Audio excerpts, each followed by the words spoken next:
शबात शलोम everyone. हमारा आज का पार्शा है वाइशेव। वाइशेव का मतलब है वो रहा या फिर एंड ही ड्वेल्ट।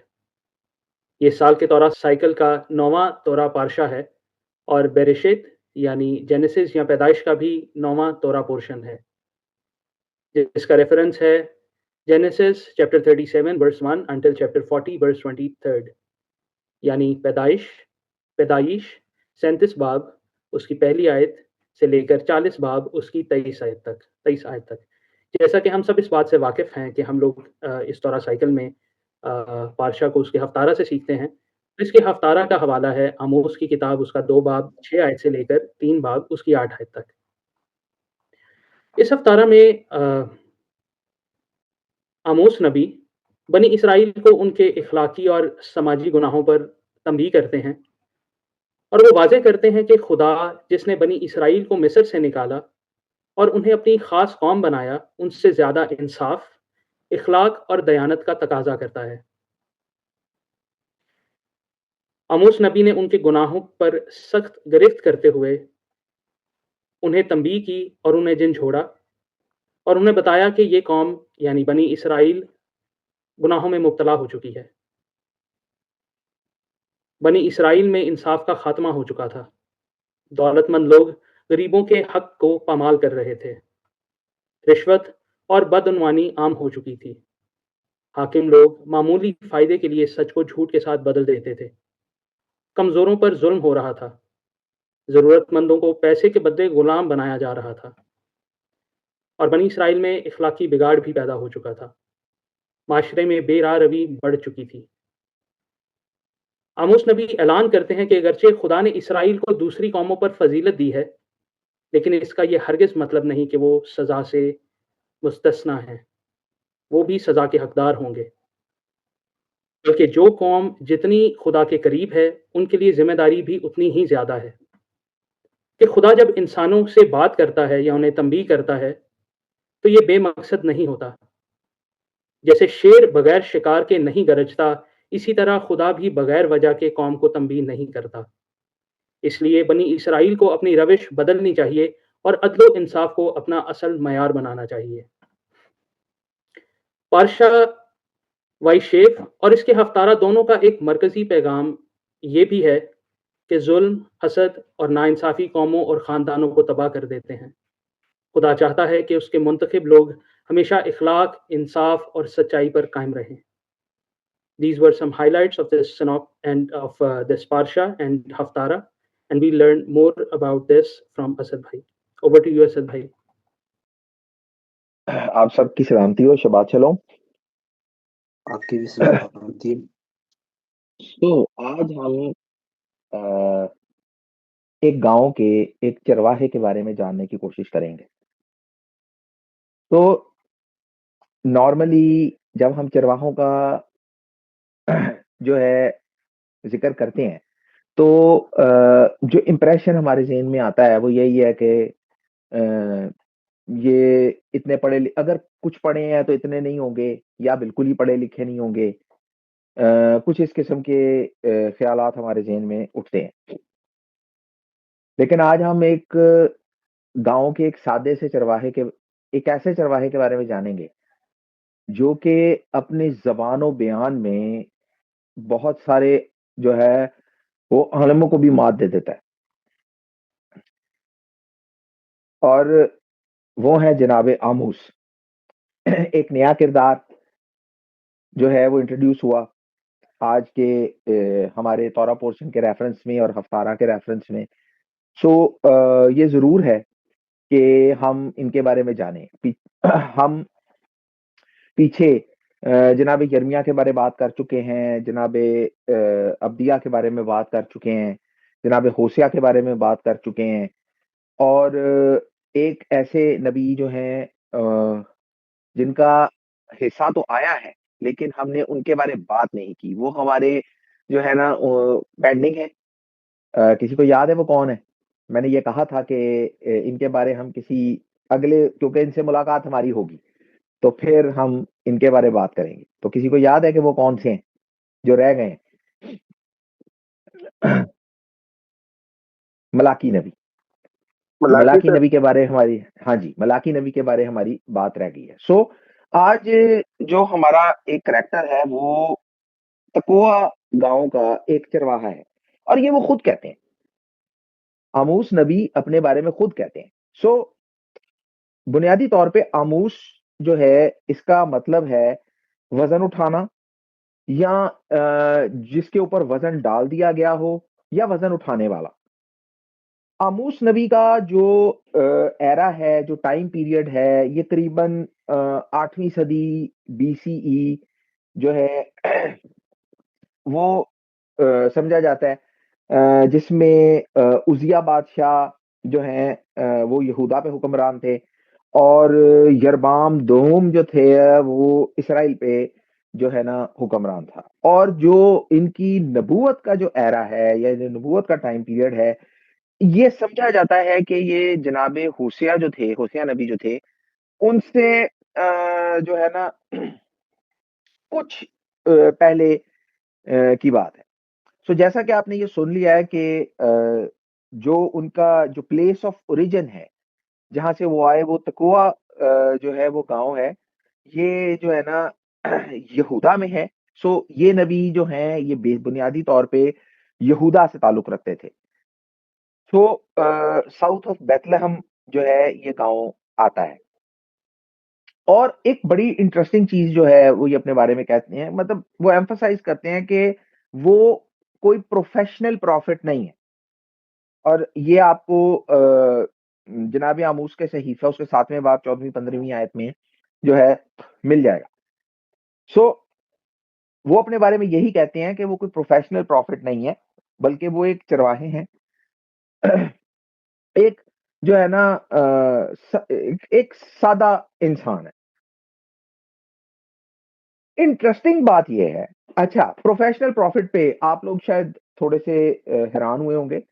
तो प्रोफेशनल प्रॉफिट के ऊपर हम प्रोफेशनल प्रॉफिट या प्रोफेसी एज अ गिफ्ट या प्रोफेसी एज अ ऑफिस, इसके ऊपर हम किसी और वक्त में बात करेंगे। आज हमारा ये जो है ना मुद्दा नहीं है। सो ये मुझे कभी याद कराइएगा, हम जरूर इस पे बात करेंगे। लेकिन आमूस नबी के रेफरेंस में एक इंटरेस्टिंग बात ये है कि आमूस नबी वैसे तो ताल्लुक उनका यहूदा से था, लेकिन आमूस नबी का जो पैगाम है या आमूस नबी ने जिस रेफरेंस में नबूवत की है वो जो है ना नॉर्दर्न किंगडम ऑफ इजराइल।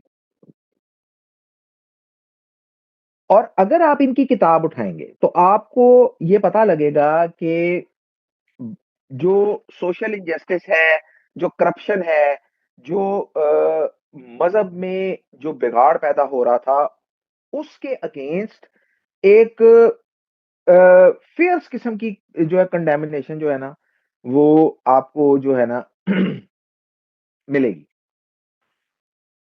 आमूस नबी की किताब में आपको खुदावंद का दिन, नॉर्मली हम जिस बैकग्राउंड से आए हैं, हम जब खुदावंद का दिन सोचते हैं या हम जिस तरह से हमारी ग्रूमिंग हुई, हमें ये लगता है खुदावंद का दिन जो है ना ये बड़ा मतलब पीसफुल और जो है ना सुकून वाला दिन होगा। लेकिन आमूस नबी की किताब में आपको खुदावंद का दिन जो है ये जजमेंट और तारीकी का दिन के तौर पे नजर आएगा। तो आमूस नबी के बारे में कुछ जो तालमुदिक और रबिनिक जो इसके ऊपर जो उनकी वजाहत है, तो वो ये कुछ इस तरह से है कि वो ये कहते हैं कि जैसा कि हम ये बात कर चुके हैं कि उन्होंने खुद अपने बारे में कहा कि मैं एक चरवाहा हूँ। लेकिन ये बात की जाती है या ये रिवायत की जाती है कि जो इब्रानी लफ्ज उनके प्रोफेशन के लिए इस्तेमाल हुआ, इससे ये जाहिर होता है कि वो सिर्फ एक मतलब आम किस्म की जो है ना भेड़ें चराने वाले नहीं थे। He was actually raising a very specific and a very fine breed of sheep. वो कोई आम चरवाहे नहीं थे और इसी से आपको ये अंदाजा होगा कि उनका उनके जो ऑरेटरी स्किल्स हैं, जो उनकी जो ज़बान बयान है, वो एक किसी अनपढ़ इंसान वाली नहीं है।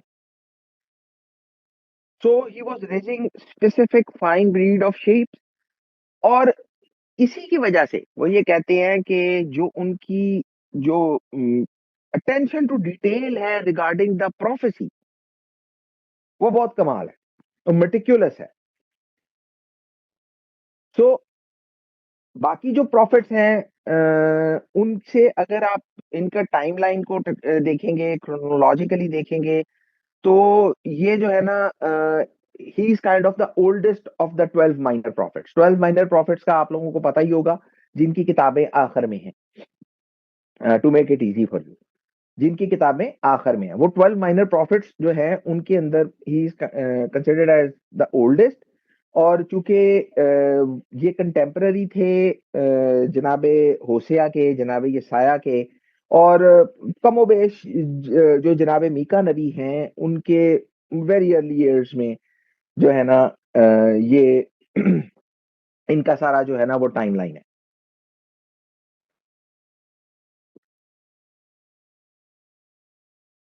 ये तो इनका कैरेक्टर हो गया, लेकिन जो इनका जो मैसेज की डिलीवरी है, इट इज वेरी प्रोफाउंड। और इसको आप ये समझें कि का वो इल्मी किस्म की गुफ्तगू है।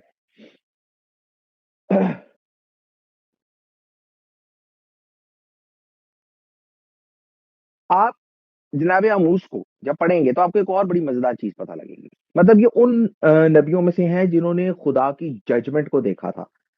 और आपको ये पता लगेगा कि अगर आप आमूस 7 बार पढ़ेंगे तो आपको ये पता लगेगा कि इनफैक्ट जो है ना, फरिश्ता सहूल उठाए हुए है और उससे वो मैयर कर रहा है। सो मई ये सिंबलाइज करता है जस्टिस एंड मैयरमेंट को। तो यही वो मेन फोकस है कि जिसमें जो डिवाइन जस्टिस है या जो डिवाइन पनिशमेंट है, वो जो इसराइल जिनके लिए मैसेज दिया जा रहा है उन पे जो है ना एग्जीक्यूट होगी। तो जनाब आमूस जो है उनकी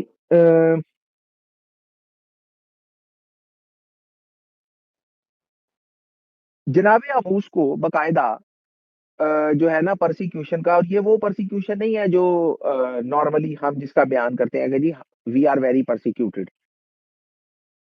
technically we are not persecuted, हमें परसिक्यूशन का एक्चुअली उस तरह से अंदाजा भी नहीं है। तो जो इमसिया था, जो बैतेल का नबी था, उसने जनाब अबूस के खिलाफ जो है वो एक पूरा महाज खड़ा किया था। और ट्रेडिशन एक उसके बारे में बड़ी मजेदार है कि उसका अपना बेटा जो है वो बीमार हो गया था, और उसके लिए भी उसको उसकी हीलिंग के लिए भी जनाब आमूस ने ही दुआ की थी, जिससे वो ठीक हुआ था। और मजा की बात यह है कि जनाब आमूस की जो है मौत के बारे में हमें कोई पता नहीं है, लेकिन एक लेट ट्रेडिशन है कि जो है ना उनके सर पे मार के ना तो उनको हलाक किया गया था, और ये उसी सिया का बेटा था जो इन्हीं की दुआ से ठीक हुआ था।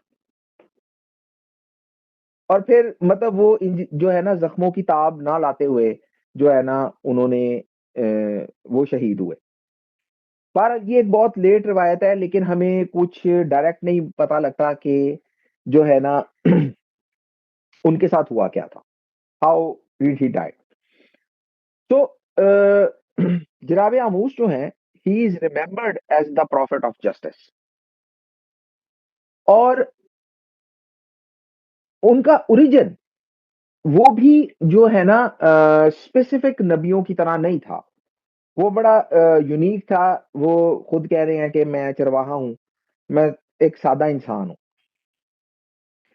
और इनका ताल्लुक यहूदा से था, लेकिन मैसेज जो है ना इनका वो नॉर्दर्न किंगडम के लिए था।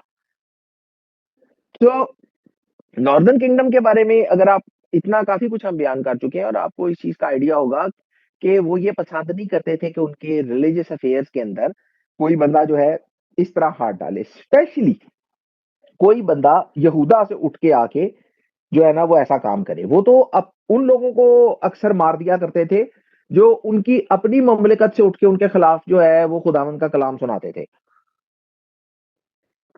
तो एक ऐसे इंसान को वो कैसे बर्दाश्त करते हैं जो दूसरी रियासत से उठ के तो उनको जो है वो तंबीह कर रहा है और खुदा का कलाम और खुदावंद के की जजमेंट और जस्टिस के बारे में उनको बताने की कोशिश कर रहा है।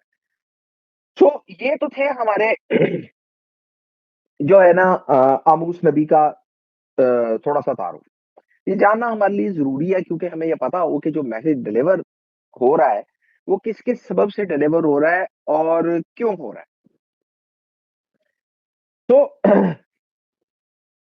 जनाब आमूस जो हैं, उन्होंने अपनी जो नबूवतें हैं उनकी जो डिलीवरी है वो बैतेल और आपको याद होगा कि बैतेल जो है ये क्यों इम्पोर्टेंट था? क्योंकि बैतेल पे दान और बैतेल पे यरबाम अव्वल ने जो है वो सोने के 2 बछड़े बना के रखे थे और वहाँ पे उसने एक वर्शिप सेंटर बनाया था ताकि जो नॉर्दर्न किंगडम के लोग हैं, वो मक़दिस की तरफ या यहूदा की तरफ ना जा सकें और उनकी कोई अलायंस उनके साथ ना बन पाए। सो पॉलिटिकली अपनी किंगडम को स्ट्रॉन्ग करने के लिए उसने रिलिजियसली अपनी किंगडम को इंतहाई जो है ना खतरनाक सूरत-ए-हाल में पहुँचा दिया था। और ऐसी सूरत-ए-हाल में पहुँचा दिया था कि खुदावंद ने यरबाम के सारे घराने की ऐसी सफाई की थी कि बल्कि ये कहा गया था कि इसका जो कोई शहर में मरेगा, उसको कुत्ते खाएँगे और जो कोई बाहर मरेगा, उसको परिंदे या गिद्ध खाएँगे। तो ये उसका अंजाम हुआ अपनी ममलिकत को पॉलिटिकली जो है स्ट्रॉन्ग करने के का जो उसने एक रविश अपनाई कि लोगों को इबादत के लिए यहूदा की तरफ या मक़दिस की तरफ ना जाने दिया जाए और उनको एक सेल्फ मेड खुद से बनाया हुआ एक वर्शिप सेंटर दे दिया जाए और वो वर्शिप सेंटर जो है वो बैतेल था। और आमूस नबी जो हैं उनकी जो नबूवतें हैं वो उन्होंने वहीं डिलीवर की हैं। जैसा कि मैं पहले कह चुका हूँ, हैं वो यहूदा के, लेकिन उनका मैसेज जो है वो नॉर्दर्न किंगडम के लिए है। और जनाब आमूस चूँकि यरबाम दोम के दौर में थे और यरबाम दोम के बारे में मैं आपको ये बता चुका हूँ कि उस दौर तक बनी इसराइल अपना एक गोल्डन पीरियड जो है वो एन्जॉय कर रहे थे, पीस एंड प्रॉस्पेरिटी थी। तो यरबाम का जो रूल था ये मैं पहले भी बता चुका हूँ कि आपने कन्फ्यूज़ नहीं होना, 2 यरबाम थे। तो यरबाम अव्वल वो था जिसने बैतेल के बछड़े बनाए थे, यरबाम दोम वो था जिसको आप ऐसे समझ लें कि उसके दौर में किंगडम में जो है ना वो अमन-ओ-अमान और इकोनॉमिक बूम था। लेकिन अंबिया जो थे इस इकोनॉमिक बूम के पीछे जो तबाही आ रही थी उसको ऑलरेडी देख चुके थे और यही जो है हम चूँकि जो पिछले हिस्सों में बात कर चुके हैं, तो ये उन्होंने ऑलरेडी इस चीज़ का बयान नबूवतों के थ्रू और मैसेजेस के थ्रू देना शुरू कर दिया था। तो इस सारे दौर के अंदर अशूरी जो थे उन्होंने अराम को या आप उसको सीरिया समझ लें, उसको उनको ऐसा तबाह किया कि वो दोबारा जो है ना वो इस्राइल को तंग करने के लिए जो है ना नॉर्दर्न किंगडम या इस्राइल को तंग करने के लिए वो दोबारा जो है वो उठ ही नहीं पाए। उसके बाद इन सारी ममलिकतों में जो है ना उनके इंटरनल इश्यूज और इंटरनल प्रॉब्लम स्टार्ट हो गए जिसकी वजह से जो है ना जो सल्तनत थी नॉर्दर्न किंगडम की वो फ्लरिश होना शुरू हो गई, वो प्रॉस्पर होना शुरू की हो गई और अमन-ओ-अमान जो है वहाँ कायम हो गया। लेकिन इस सारे ऑप्टिमिस्टिक एनवायरनमेंट के अंदर और इसको आप ऐसे समझिए कि मतलब it was kind of a Fortune frontier. भाई अमन है, शांति है, इकोनॉमी ग्रो कर रही है, सब अच्छे की आवाज़ आ रही है। सबसे बड़ा प्रॉब्लम ये था कि बनी इस्राइल जो थे, वो खुदा से के अहद से मुड़ चुके थे और सिंक्रेटिज्म, बुत परस्ती, सिंक्रेटिज्म आपको मालूम है मतलब दूसरी कौमों के तरीकों के साथ सिंक हो जाना। खुदावंद ने ये चीज स्पेसिफिकली तौरा में मना फरमाई थी कि अगर तू उनको देखे और तू उनकी कोई रविश देखे तो तू ये ना करना कि मैं अपने खुदा के लिए ये करूंगा, उनके तरीके से तू हरगिज ऐसा ना करना।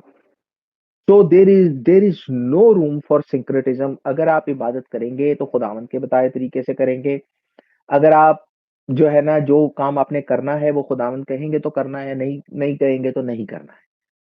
तो इसकी सबसे बड़ी एग्जांपल ये है, सबसे बड़ी मिसाल ये है कि खुदावंद ने कुर्बानियों का हुक्म दिया था, लेकिन आप कुर्बानी नहीं कर सकते क्योंकि कुर्बानी करने के लिए जिस जो रिक्वायरमेंट्स हैं कुर्बानी की वो मौजूद नहीं। सो अगर मौजूद नहीं है तो आप अपने दिल में ये ख्याल नहीं कर सकते कि मैं तो अच्छा ही कर रहा हूं, मैं तो खुदावंद के लिए कुछ अच्छा ही कर रहा हूं ना। तो कर अब अगर मकदिस नहीं है, सारी रिक्वायर्ड जो चीजें हैं वो मौजूद नहीं है, लेकिन मेरा दिल तो अच्छा है ना, ये अच्छे दिल के साथ आप ये काम नहीं कर सकते। अगर वो है आप करेंगे, अगर वो नहीं है आप नहीं करेंगे, प्लेन एंड सिंपल पीरियड।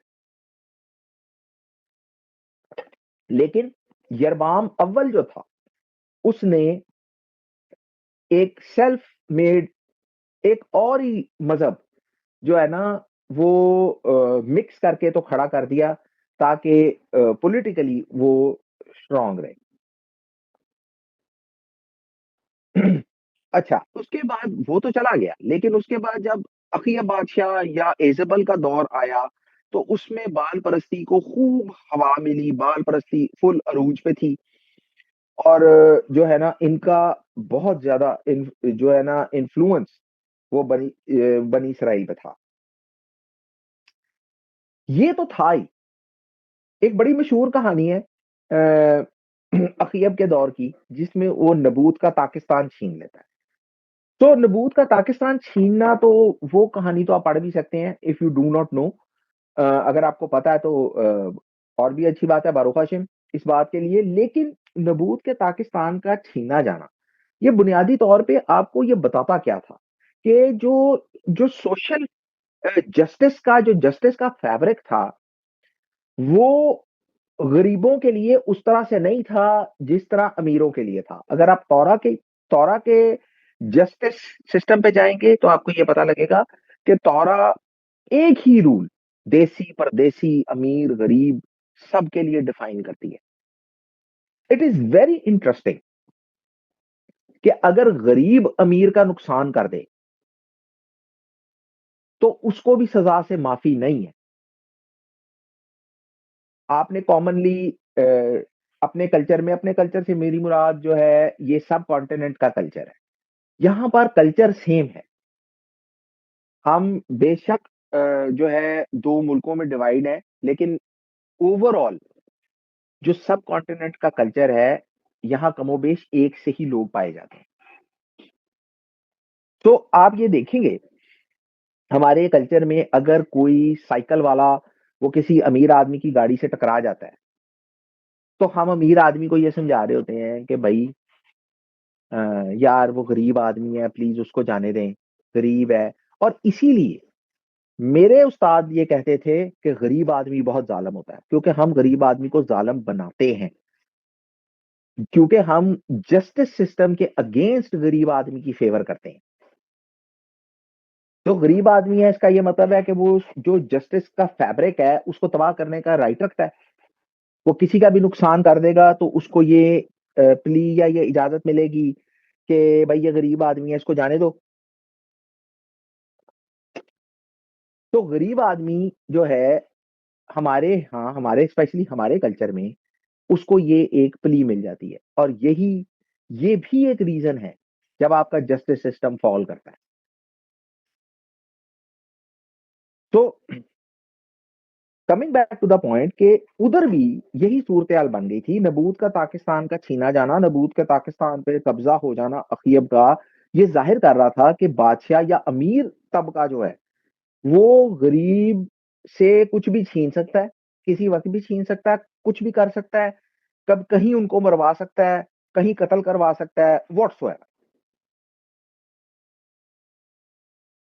सो वो कर ये रहे थे कि वो उनकी चीजें, गरीबों की जमीन, लैंड, घर, चीजें वो गिरवी रख रहे थे, और इसी गिरवी में सूद और ब्याज के चक्कर में गरीब आदमी जो है वो उसको डिस्पोज कर देते थे, एक्चुअली डिस्पोज कर देते थे। लेकिन इस सारे सिनेरियो का जो है ना नतीजा ये हुआ कि जो रिलीजियस एंड सोशल फैब्रिक था सोसाइटी का, वो सारा जो है ना टॉर्न अपार्ट हो गया। और इसी सारे सिनेरियो के अंदर खुदावंद ताला ने जनाबे आमूस को, एक सादा चरवाहे को, जो कि यहूदा के एक छोटे से गांव से आया था, अपनी आवाज बना के जो है ना वो उनकी तरफ भेजा। तो अगर आप आमूस की किताब पढ़ेंगे, अगर 7वें बाब में जाएंगे, तो आपको ये पता लगेगा कि जनाबे आमूस जो है ना वो एक मतलब एक नैरेटिव में अपनी जो है ना अपनी सारी नबूवत को, अपनी प्रोफेसी को बयान कर रहे हैं। लेकिन जिस तरह से जनाबे आमूस इसको बयान कर रहे हैं, जैसा मैं पहले जो है कह चुका हूं कि जो बैतेल का नबी था, जो काहिन था बैतेल का, इमसिया, उसको ये चीज अच्छी नहीं लग रही थी। He was a clergy man representing the state and the, मतलब एक जो उनका जो कॉमन सोसाइटी या कल्चर था, उसको इस चीज की कोई परवाह नहीं थी कि ये यहूदा का जो एक सादा सा नबी है ये क्या क्या रहा है। हालांकि जनाब आमूस ने अपने पैगाम में ये कहा था कि खुदावन ताला ये ऊंची जगहों को जो है ना ये तबाह कर देगा, और खुदावन ताला तलवार को यरबाम के घर पे लेके आएगा। लेकिन जो सिया था उसने रिपोर्ट बना के बादशाह को भेजी, और उसका जो मकसद था वो था जनाब आमूस को जो है ना गिरफ्तार करवाना, या जनाब आमूस का मुंह बंद करना, इन अदर वर्ड्स। सो एक एक रेफरेंस प्लीज देखिएगा, आमूस 7वां बाब उसकी 10वीं आयत। तब बैतेल के काहिन इमसिया ने शाह इसराइल पर यरबाम को कहला भेजा कि आमूस ने तेरे खिलाफ बनी इसराइल में फितना बर्पा किया है और मुल्क में इस उसकी बातों की बर्दाश्त नहीं। अब आप ये देखें कि जो इमसिया था उसने बहुत बड़ा एलिगेशन लगाया जनाब आमूस पे, और वैसे ये एलिगेशन भी नहीं था, बात तो ठीक थी, लेकिन जिस नीयत से एमसिया ने बादशाह को ये रिपोर्ट बना के भेजी थी कि आमूस ने तेरे खिलाफ फितना बर्पा कर रखा है, कोई भी बादशाह होगा वो जब भी फितना, फसाद और बलवे और इस किस्म की रिपोर्ट सुनेगा, वो हमेशा उसके कान खड़े होंगे। कोई भी हाकिम है, पेंतुस पलातुस और कई, और जब बात का ये कैसर हमारा बादशाह है, ठीक है, ये अपने आप को बादशाह कहता है, उसके भी कान खड़े हो गए, क्योंकि इससे बगावत का अंदेशा होता था। तो बादशाहों के लिए ये रिपोर्ट थी, ये बड़ी क्रूशल होती थी। और जो है उसने, जो इमसिया था, उसने पूरी कोशिश की कि जनाबे आमूस को जो है ना किसी तरह इस सारे चक्कर में ट्रैप कर लिया जाए। इमसिया ने आमूस को ये कहा था कि भाई अपनी अपनी जगह जो है ना यहूदा में, वहां भाग जा। बल्कि आमूस इसकी 12वीं 7वें बाब की 12वीं 13वीं आयत भी पढ़िएगा प्लीज।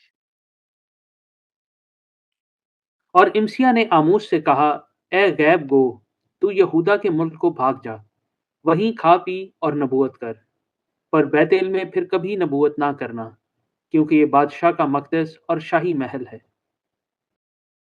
इमसिया ने आमूस को ये कहा, भाई आप लोगों ने सुन लिया है ना रेफरेंस, कि गैब गो, तू यहूदा के मुल्क को भाग जा, वहीं खा पी नबूवत कर, पर इस इलाके में यानी नॉर्दर्न किंगडम में तूने नबूवत नहीं करनी, यानी खुदा का कलाम नहीं सुनाना, क्योंकि ये बादशाह का मकदस और शाही महल है, और तेरी नबूवतों से जो है वो तकलीफ हो रही है, तेरी नबूवतों से अबतरी पैदा हो रही है, फितना बर्पा हो रहा है। यही चीज उसने बादशाह को कही थी कि आमूस ने जो है ना तेरे खिलाफ जो है ना फितना बर्पा कर दिया। और इसी के जवाब में जनाब आमूस ने ये कहा था कि मैं कोई मतलब आई am not a profit by trade, जिसको मैंने शुरू में कहा था कि आई am not a professional profit. मुझे कोई कंपनसेशन नहीं चाहिए, मैं तो एक यहूदा का एक छोटा सा जो है ना लैंड ओनर हूं या चरवाहा हूं, लेकिन खुदावन ने मुझे लिया और मुझे ये कहा। और क्या कहा? आमूस 7 बाब उसकी 15 है, प्लीज पढ़िएगा जरा। और जब मैं गल्ला के पीछे-पीछे जाता था तो खुदावंद ने मुझे लिया और फरमाया कि जा मेरी कौम इसराइल से नबूवत कर। जी। और खुदावंद ने मुझे लिया और मुझे ये कहा कि जा मेरी कौम को नबूवत कर। और यही इमसिया जो बैतेल का काहिन था, जो खुदा उस जो आमूस नबी को ये कह रहा था कि जो है ना तू नबूवत ना कर, बल्कि अपने शहर अपने गांव को भाग और वहां जाके रोटी पानी खा, जहां पर फितना फसाद बर्पा ना कर। इसके अगेंस्ट 7 बाब उसकी 17 आयत प्लीज पढ़िएगा। इसलिए खुदावंद यूं फरमाता है कि तेरी बीवी शहर में कसबी बनेगी और तेरे बेटे और तेरी बेटियां तलवार से मारे जाएंगे और तेरी जमीन जरेब से तकसीम की जाएगी और तू एक नापाक मुल्क में मरेगा और इसराइल यकीनन अपने वतन से असीर होकर जाएगा। अब आप इमेजिन करें कि जब आप किसी के मुंह पे ये नबूवत कर रहे होंगे और उसी के बारे में कर रहे होंगे और इवेंचुअली पूरी किंगडम के बारे में कर रहे होंगे, तो आपको हमारी जबान में, हमारे एक्सप्रेशन में आपको हार तो नहीं बनाए जाएंगे। जंजीरें ही आपका मुकद्दर बनेंगी, कैद ही आपका मुकद्दर बनेगा, तलवार ही आपका मुकद्दर होगा। इस तरह के जो है ना, इस तरह की तो आज हम बर्दाश्त नहीं करते हैं। हरकतें हमारी वही हैं, बुत परस्ती हमारी वही है, सोशल इनजस्टिस वैसा ही है। लेकिन अगर यही नबूवत आज हमारे लिए की जाएगी, हम भी इसे बर्दाश्त नहीं करेंगे। और आप इमेजिन करें कि यही बात वो हायर अथॉरिटीज के सामने कर रहे थे। क्या जुर्रत थी उनकी, क्या वलवला था, क्या उनका जज्बा था कि वो ये कर सकते थे। और पूरा अगर आप, छोटी सी किताब है, ज्यादा बड़ी नहीं है, एक ही दिन में पढ़ी जा सकती है। और अगर आप ये पढ़ेंगे तो आपको ये पता लगेगा कि पूरी किताब में आपको ये जो डिनाउंसमेंट्स हैं वो आपको मिलेंगी। और हमारा जो हफ्तारा है वो वहां से शुरू होता है जहां पर जनाब आमूस जो हैं वो अपनी जो तंबीह हैं और अपनी जो नबूवतें हैं उनका रुख जो है वो इसराइल की तरफ मोड़ दें। कुछ बातें इसके ऊपर हम जरूर करेंगे। और पहली बात जो करेंगे वो है आमूस 2:6 में। जरा इसको पढ़िएगा प्लीज। खुदावंद यूं फरमाता है कि इसराइल के 3 बल्कि 4 गुनाहों के सबब से मैं उसको बेसज़ा ना छोड़ूंगा, क्योंकि उन्होंने सादिक को रुपए की खातिर और मिस्कीन को जूतियों के जोड़े की खातिर बस बेच काफी है। दिया। द पॉइंट इज कि मैं 3 बल्कि 4 गुनाहों की वजह से जो है ना सजा दूंगा। अभी हम आते हैं आगे। Get ready for the references. तो खुदावंद ताला ने जनाब आमूस को बुलाया और उसको कहा कि भी अपना गांव, कुछ गांव छोड़, ये हम बात कर चुके हैं, और इसराइल की तरफ, बैतेल की तरफ जो है ना रवाना हो और ये जो खुदा का कलाम है उनको पहुंचा दे। सो प्रोबेबली ये अज्यूम किया जाता है कि व्हेन ही अराइव्ड तो वो फेस्टिवल ऑफ सकोत था, क्योंकि करीबन बैतेल में 8वें महीने के करीब जो है ये मनाया जाता था। और जो वर्शिप सेंटर था वो लोगों से भरा क्राउडेड था, जो कि वहां पे कुर्बानियां चढ़ाने आए थे, जो कि यरबाम का बनाया सेल्फ मेड वर्शिप सेंटर था। बारिश के लिए दुआ करने आए थे, और ये सारा सिनेरियो चल रहा था। अब जो है ना, जब आमूस नबी ने ये पैगाम देना शुरू किया उन सारे लोगों को जो कि मतलब इकट्ठे हुए थे, तो ये याद रखिएगा, अगर आप आमूस की किताब पढ़ेंगे तो आपको ये पता लगेगा, जनाब Amos he has a very short tongue. और उनकी जो ज़बान बयान है वो बड़ी खूबसूरती से बातों को बयान करते हैं। बड़ी कम जगहों पे आपको इस तरह के एक्सप्रेशंस मिलेंगे कि 3 बल्कि 4 गुनाहों के सबब से जो है ना मैं उसको सज़ा दूँगा। So by this you can possibly you can make a picture कि जो है ना उनके जो स्किल्स थे कलाम करने के रेफरेंस में, वो काफ़ी अच्छे थे। सो जब जनाबे आमूस जो हैं वो अपने आप को इंट्रोड्यूस करते हैं उन वर्शिपर से, मतलब बैतेल पे, तो वो जो है ना वो एक सीरीज ऑफ जो प्रोफेसीज हैं जो नेशंस के अगेंस्ट जो हैं, जो इसराइल को सराउंड करके बैठी थी, उनके अगेंस्ट से वहां से वो स्टार्ट करते हैं। सो अब इमेजिन करें कि just make a virtual picture of the scenario कि भाई लोग वहां मौजूद हैं, जनाबे आमूस जो हैं वो एक सर्टेन पैटर्न के अंदर जो है वो बाकी कौमों के अगेंस्ट जो है ना नबूवतों का ऐलान करना शुरू हुए हैं और उनको पैगाम देना शुरू हुए हैं। आप लोगों का जो है ना जो रिएक्शन है, जो उन कौमों के अगेंस्ट प्रोफेसी हो रही है, नबूवत खुदा का नबी जो है वो दूसरी कौमों के अगेंस्ट नबूवत कर रहा है, ठीक है, और वो सारे जो है वो इसराइल के दुश्मन हैं, ठीक है ना। आप क्राउड का जो उनका जो जज्बा होगा आप उसको महसूस कर सकते हैं। मे बी वो नारे मारते हो, आमीन आमीन, और सुनाओ हमें और सुनाओ। जब जनाबे आमूस जो हैं वो अराम, फलस्ती और इनकी अदूम, अमून, मोआब, ये सारी कौमों के खिलाफ नबूवत कर रहे थे, तो आप लोगों का रिएक्शन पॉसिबली इमेजिन कर सकते हैं। मैं दमिश्क को सजा दूंगा, मैं गजा पे आग भेजूंगा। और फिर जब उन्होंने 7वीं नबूवत की है यहूदा के अगेंस्ट,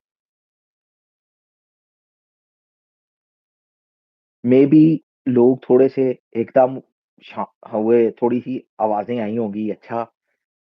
एंड फाइनली जनाब आमूस ने अपनी अटेंशन की है इसराइल की तरफ, और फिर लोगों ने ये आवाज सुनी है कि 3 बल्कि 4, I will not revoke the punishment. और हैरत अंगेज बात यह है कि जितनी कौमों के अगेंस्ट जनाब आमूस नबूवत कर रहे हैं, उनका कोई 1 या 2 गुनाह था, लेकिन जब इसराइल पे बात आई तो इसराइल के ऊपर उन्होंने ये एक्सप्रेशन इस्तेमाल किया, पर 3 नहीं बल्कि 4।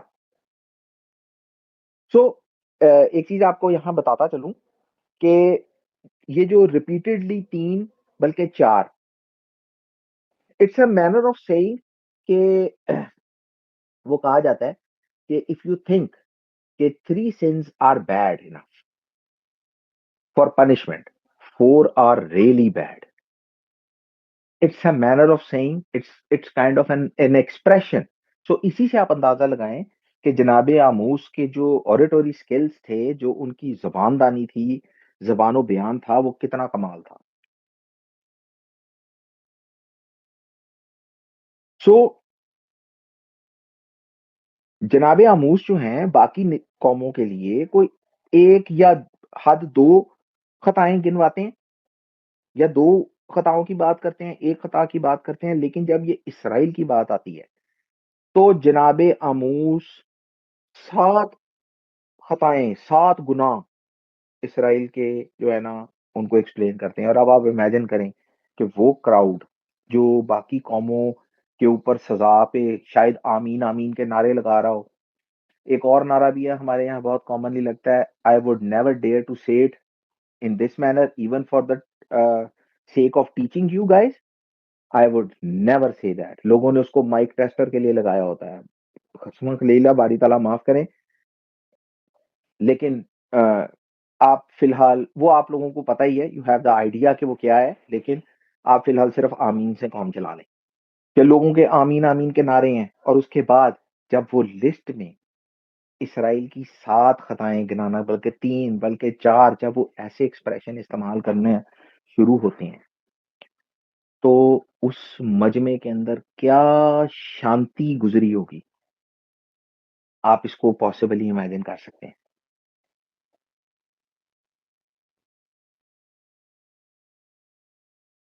और पहली बात वो ये करते हैं कि वो सादिक को जो है ना पैसों के लिए बेच देते हैं। तो now you can possibly imagine कि जो हमारा हफ्तारा के साथ हमारा पादशाह के साथ जो कनेक्शन है वो क्या है। मेरा ख्याल है आप सारों को पता होगा कि हमारा इस दफा का जो तौरा पोर्शन है वो क्या है। तो मैं वहां नहीं जाऊंगा, I hope you know it. तो वो सादिक को पैसों के लिए बेच देते हैं। उसके बाद वो जरूरतमंद को पेयर ऑफ सैंडल के लिए भी बेच देते हैं। इसके ऊपर मैं थोड़ी सी बात करूंगा, साथ है we have a long list, लेकिन मैं अभी वहां नहीं जा रहा, पर ये मैं जरूर आपको बताने की कोशिश करूंगा, दे सेल द राइचस। अच्छा, एक कदीमी ट्रेडिशन है जो ये कहती है कि आमूस 2:6 के रेफरेंस में कि जो बुजुर्ग यूसुफ थे और उनके भाई थे, जैसे कि आमूस में लिखा है कि वो सादिक को पैसों के लिए बेच देते हैं और जरूरतमंद को पेयर ऑफ सैंडल्स के लिए। तो इस तौरा पोर्शन में जो जनाब यूसुफ हैं, उनके भाई जो हैं, उनको जो है ना वो ट्रैवलिंग मर्चेंट्स को जो है वो पैसों के लिए बेच देते हैं। और ट्रेडिशन ये कहती है कि, और ट्रेडिशन क्या, ये हमें वैसे भी पता लगता है कि जनाब यूसुफ जो है he was a righteous person, sold for money, बिल्कुल ऐसे ही जैसे जनाब आमूस कह रहे हैं। और ट्रेडिशन ये कहती है कि ये एक्सप्लेन करती है कि भाइयों ने वो सारे जो पैसे हैं ना वो नए जूते लेने के लिए जो है ना वो इस्तेमाल किए। तो ये ट्रेडिशन के उन्होंने नए जूते लिए, मे बी ये इट्स अ न्यू, मतलब ये काफी बाद की जो है ये ट्रेडिशन होगी। मे बी जब आमूस को इस तौरा पोर्शन के हफ्तारा के तौर पे चुना गया है, क्योंकि आमूस जो हैं जनाब आमूस जो हैं वो इस चीज को बयान करते हैं। तो मे बी जब ये पोर्शन जो है ये हफ्तारा बतौर हफ्तारा चुना गया इस स्पेसिफिक तौरा पोर्शन के लिए, तो मे बी ये एट दैट टाइम जो है ना ये ट्रेडिशन जो है ये इमर्ज हुई हो। सो बहरहाल ये जो जूतियों वाली ट्रेडिशन है कि उन्होंने जूतियां खरीदी थी, ये कुछ कदीमी सोर्सेज में भी जो है ना आपको मिल जाती है। इवन न्यू टेस्टामेंट के अपोस्टोलिक एरा से भी कुछ पहले आपको ये मिल जाती हैं। ये सजेस्ट करती हैं कि जो है ना जो बुजुर्ग यूसुफ के भाई थे, उन्होंने जो 20 सिक्कों के एवज, चांदी के सिक्कों के एवज उन्होंने जब उनको बेचा है, तो दे purchase new shoes for that. तो बहरहाल तो हतारा पोर्शन को काइंड ऑफ जो है ना वो मतलब उसको बैलेंस आउट करने के लिए ये बात की जाती है। लेकिन बहरहाल it's an old tradition, not as old as the prophet himself, लेकिन मतलब उनके रेफरेंस में नहीं है, लेकिन फिर भी it's a very very old जो है ना ट्रेडिशन। और यही चीज कि वो सादे को पैसों के इव्ज बेच देते हैं, यही चीज आपको जाके आगे न्यू टेस्टामेंट में यहूदा इस्करियोती के रेफरेंस में भी जो है ना वो नजर आ जाएगी। तो I hope everybody knows the story, I am not going to go there. तो वो भी जो है ना, ये आमूस नबी का ही पैगाम है, जो कि years एंड years आफ्टर जो है ना, उस वक्त भी कुछ बदला नहीं था। आसमान के नीचे कुछ भी नया नहीं है। जो पहले हो रहा है वो बाद में भी होगा, और जो हो रहा है वो पहले भी हो चुका है। तो there is nothing new under the sun. और इस चीज के बाद आमूस नबी जो है वो, अगर आप 2:9 पढ़ेंगे तो आपको ये पता लगेगा कि आमूस नबी जो है वो अमूरियों को मेंशन करते हैं। ये एक बड़ा स्पेसिफिक पॉइंट है इन टर्म्स ऑफ दिस हफ्तारा, कि हमें ये जानना चाहिए कि हुआ क्या था। तो खुदावंद ताला ने जनाब अब्राहम को ये कहा था। अगर आप पैदाइश 15-16 पढ़ेंगे तो आपको पता लगेगा कि अमूरियों के रेफरेंस में, उनके टाइम लिमिट के रेफरेंस में खुदावंद ताला ने बात की थी। मैं ये सारी बातें आपको डिटेल में नहीं बताऊंगा, ये आप लोगों को मेरा ख्याल है अब पता होनी चाहिए। So I have a lot and lot of things to tell, लेकिन फिर अगर मैं ये बताऊंगा फिर वो नहीं बता सकूंगा। तो जनाब खुदावंद ताला ने अमूरियों के टाइम रेफरेंस में जनाब अब्राहम से बात की थी, और यही बात जो जनाब आमूस हैं वो लोगों को, इसराइल के लोगों को ये याद कराते हैं कि भाई वो जो अमूरी कौम थी जो इस जगह पे पहले रहती थी, और ये वही है जो उन 7 कौमों में से एक थे। सो जो अमूरियों का गुनाह था बुनियादी तौर पे वो बुत परस्ती और जिनसी गुनाह में मुलव्वस थे। Lots of perverted things they do. तो इस रेफरेंस में, और इसी में बाद में बनी इसराइल भी मुलव्वस हो गए। तो ये वही अमूरी हैं जिन्होंने अगर आपको याद है तो जब जासूस भेजे गए थे तो वो इनसे खौफजदा हो गए थे। उनका उनका जो ग्रेट जो साइज है वो देख के, क्योंकि वो कहती हम तो उनकी निगाह में टिड्डों की तरह हैं। और इससे पहले कि बनी इसराइल जो है ये यरदन को अबूर करते, यरदन क्रॉस करते, उन्होंने अमूरी बादशाहों से जंग की, जिसमें सहून और औज है। और औज के बारे में जो जो जासूस जो है ये कह रहे थे कि भाई हम उनकी निगाह में टिड्डे हैं। तो अगर आप इस्तिस्ना जो है पढ़ेंगे 3 बाब उसका गालिबन 11 आयत, तो आपको ये पता लगेगा कि औज के बिस्तर का साइज उस पे मेंशन किया गया है। तो उसी से आप ये अंदाजा लगा सकते हैं, और इवन ट्रेडिशंस ये कहती हैं कि ही वाज अ जायंट। सो बहरहाल आमोस जो है ये सारी बात, ये सारे वाकयात और ये दास्तान उनको पता थी। बनी इसराइल जानते थे इसके बारे में, और वो ये मान जानते थे कि भाई अमूरी जो है ना, ये मतलब दरख्तों की तरह जो है ना ऊंचे और मजबूत हैं। और फिर आमूस नबी जो है बनी इसराइल को उनके गुनाह और उस जजमेंट के बारे में और उनकी शिकस्त के बारे में सारा कुछ याद कराएंगे। और फिर इसी गुनाहों की वजह से जो है ना उनको जमीन ने उगल दिया था। यही खुदावंद ने बनी इसराइल को कहा था कि अगर तुम मेरे हुक्मों पे नहीं चलोगे, मेरी तौरा पे नहीं चलोगे, तो जैसे इस जमीन ने उन कौमों को उगल दिया था, ये तुम्हें भी उगल देगी।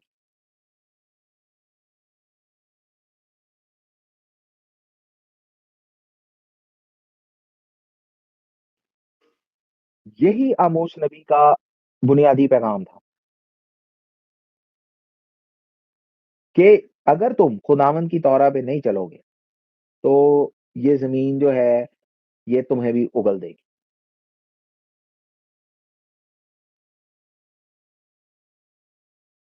और यही चीज इन टर्म्स ऑफ जो इस बनी इसराइल का जो नॉर्दर्न किंगडम का जो सेटअप बन गया था, जो एक मिक्स्ड सेटअप हो गया था कि वो मकदिस भी जाना चाहते थे, वो बैतेल के बछड़ों को भी पूजना चाहते थे, वो खुदावंद की भी बात मानना चाहते थे, लेकिन वो अपने तरीकों से काम भी करना चाहते थे। यही बात उनको नागवार गुजरती थी कि ये शख्स एक दूसरी रियासत से उठ के आके, ठीक है, और हमारे खिलाफ नबूवत कर रहा है। जहां तक बाकी 6-7 कौमों की जो हमारे दुश्मन है उनके खिलाफ नबूवत करो, समझ आती है हमें। अब उनकी तुम एक एक दो दो खताएं गिना रहे हो, हमारी तुम 3 बल्कि 4, और उसके बाद लिस्ट में 7,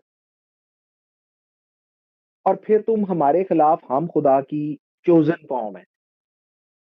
तो याद रखें कि चुना जाना, to be chosen, it is not, ये कोई एजाज नहीं है, इट इज अ रिस्पॉन्सिबिलिटी। अगर खुदा ने आज आपको चुना है तो बी माइंडफुल ऑफ इट कि ये आपको एजाज नहीं मिला। इन एजाज in a sense we can understand, लेकिन आप इसको एक्सप्लॉइट नहीं कर सकते कि मैं चुना गया। इट्स अ रिस्पॉन्सिबिलिटी जो हाशिम ने आपको दी है, आपके कंधों पे रखी है। बी माइंडफुल ऑफ इट कि अगर आज आपको और आपको ये मुकाशफा दिया है कि आप उनके कलाम को सही तौर से समझ सकें, आप उनकी बातों को जान सकें, और आपको इतने लोगों में जो अपनी दुनिया में मगन है, you are here, if you are here then be mindful of it कि he has chosen you for a great responsibility. वो अपना राज, अपना शोध, ये बात भी आमूस नबी कहते हैं, वो अपना राज आपको देना चाहता है फॉर दिस रिस्पॉन्सिबिलिटी। एंड मुझे नहीं मालूम है कि आप फॉर ईच इंडिविजुअल उन्होंने क्या सोचा है। It's for you, you and Hashim himself. लेकिन but if you are here तो फिर ये किसी वजह से है। मैं सिर्फ ये कहना चाह रहा था कि आप अगर यहाँ हैं और खुदा ने आपको चुना है तो take it as a responsibility. इसको एक्सप्लॉइट करने की, इस ऑनर को, इस एजाज को एक्सप्लॉइट करने की कोशिश ना करें कि we are the chosen ones. If we are the chosen ones, we are the responsible, we should be the responsible ones. तो बारी ताला आप सबको उस रिस्पॉन्सिबिलिटी को समझने और उसको कैरी आउट करने की हिम्मत और ताकत दें, और बारी ताला का दस्ते शफकत आप सब के साथ रहे। बरूख हशिम, शबात शलम। बात सुनो, थैंक यू भाई। Baruch Hashem, I always feel quite blessed कि असद भाई जैसे टीचर हमें मिले हुए हैं, राइट? कि इतना अच्छा समझाते हैं और जितना वो शेयर करते हैं, आई डोंट नो कि बाकी कौन से टीचर ऐसे हैं जो कि इस तरह से समझाते हों। सो